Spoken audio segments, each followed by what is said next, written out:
Let us now look at the sphere.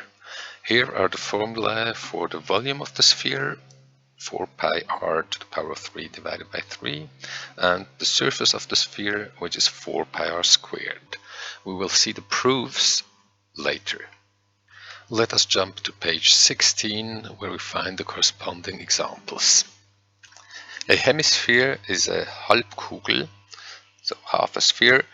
So try to solve example 1 by your own. Stop the film. First, we need to find the radius of the sphere. So the volume of the hemisphere is half the volume of the sphere, and we get it's 2/3 pi r to the power of 3, and this is equal to the given 10 cubic centimeters. And we find that r is the third root of 15 divided by pi. The surface of the hemisphere is the part that is here on the outside, which is half the surface of the sphere, plus the area of the cross section. The surface area of the sphere is 4 pi r squared, and the area of the cross section is obviously just a circle, so its area is pi r squared, and we get in the end approximately 26.7 square centimeters. Example 2, we are given a sphere and its radius r, and we only have to find a cylinder that has the same base face radius r as the sphere has the radius r, and now the cylinder should have the same volume as the sphere, so we want to find its height in terms of r. Now try example 2 on your own, and I'll provide the solution. Stop the film now.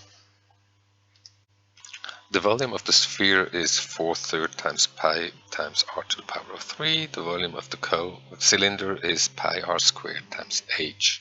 The two volumes should be the same, so let's set them equal, and let's solve the whole thing for h. And we find that the height h of the cylinder is 4/3 of the radius r. Now look at example 3. Please note that there is a mistake. The length of the base edge is 8 centimeters, not 4 centimeters.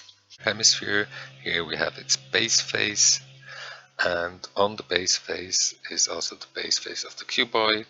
You have to find the radius of the hemisphere, which means you have to find the relationship between the radius of the hemisphere and the cuboid.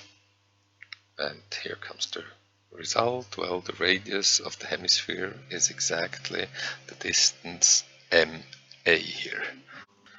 And we find this distance MA, since we see this is a three-dimensional diagonal, so one side is here, half the edge, again half the edge, and here the height of the cuboid. Since all of these are right triangles, we find that the MA squared is MB squared plus AB squared, and the MB squared is this length squared plus this length squared. Both of them are half the side lengths of the cuboid, so we get in the end S squared half, and inserting for S the length 8, we find 32 centimeters. And so we find that the radius of the hemisphere is the square root of the 32 MB squared plus the height of the cuboid 7 squared, and we get 9 centimeters. And so we get in the end the volume of the hemisphere is 1527 cubic centimeters, or 1.5 cubic decimeters.